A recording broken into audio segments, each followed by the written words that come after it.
Olá, eu sou Jorge Chaves, professor de Teologia. Seja muito bem-vindo ao meu canal.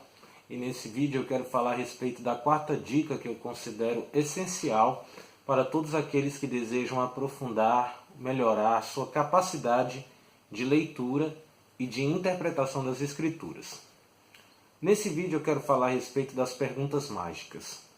Existem perguntas mágicas que o leitor da Bíblia deve fazer ao texto bíblico quando está lendo as Escrituras, porque essas perguntas elas ajudam a aprofundar a compreensão daquele texto. Existem algumas perguntas que eu considero que são indispensáveis para a leitura da Bíblia. Por exemplo, quando você lê um texto da Bíblia, você tem que se perguntar quem foi que escreveu aquele texto.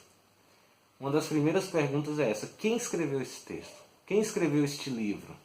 Quando você lê, por exemplo, o livro de Isaías, é importante você conhecer quem foi o profeta Isaías. Outra pergunta importante é que tempo, que época viveu o escritor daquele texto? Em que tempo da história viveu o profeta Isaías? O que estava acontecendo naquela época? O que estava acontecendo naquela época? Aonde ele estava? Qual era o contexto, a realidade em que, por exemplo, o profeta Isaías vivia? É uma pergunta importante. Outra pergunta importante é perguntar ao texto por que aquele texto foi escrito. Qual foi a finalidade daquele texto? Por que Isaías escreveu sobre aquele determinado texto? Outra pergunta importante, outra pergunta mágica, é perguntar quem eram os destinatários daquele escrito. E aqui eu quero abrir um parêntese, porque a Bíblia, espiritualmente falando, ela é uma carta de Deus para nós. Mas, se pensarmos nos escritores, naquelas pessoas que escreveram a Bíblia, elas não escreveram aquele texto pensando em mim e em você.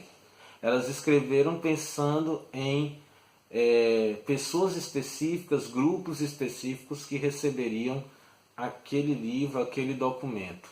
Se você pensar, por exemplo, nas cartas de Paulo, que são endereçadas, quando você vai ler, por exemplo, a carta de Paulo aos Filipenses, não é importante só você conhecer Paulo, que foi o autor da carta. É importante também conhecer a igreja de Filipenses. Quais são as informações que eu posso obter a respeito dessa igreja?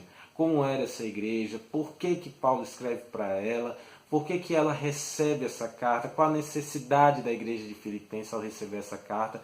Quando você se indaga também a respeito do receptor do documento bíblico, isso também ajuda você a compreender com mais propriedade a dinâmica do assunto que está sendo desenvolvido no texto que você está lendo.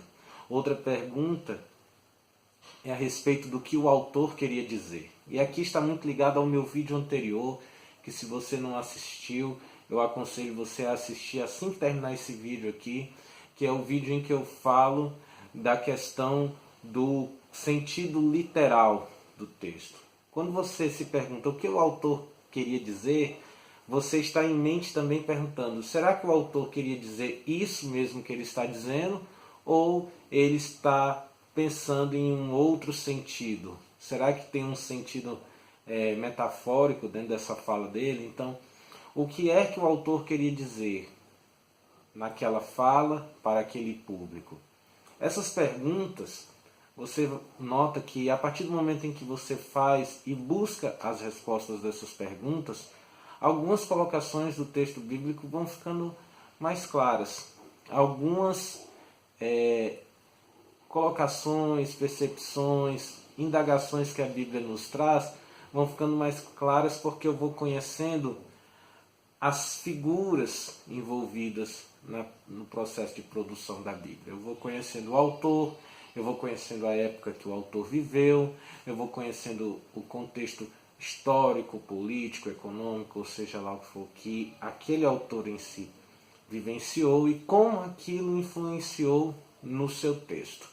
Se você pensar, por exemplo, de novo, já que eu usei o exemplo de Paulo na carta aos Filipenses, quando você vai consultar o contexto histórico daquela carta, você nota Paulo falando e escrevendo para aquela igreja, escrevendo de dentro de uma masmorra romana, de dentro de uma prisão romana. E aí nota-se que o tópico da carta aos Filipenses é alegria.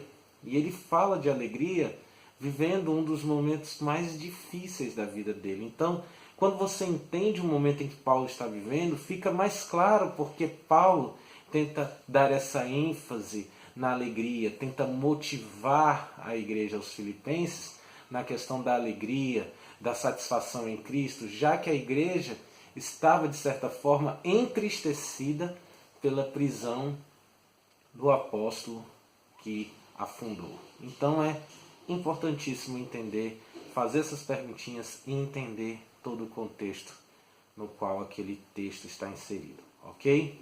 Espero que você tenha gostado desse vídeo. Se você gostou, eu quero lhe convidar a assistir os outros vídeos desta série, os vídeos anteriores. Eu já tenho 3 conselhos postados na minha página no Facebook e no meu canal no YouTube.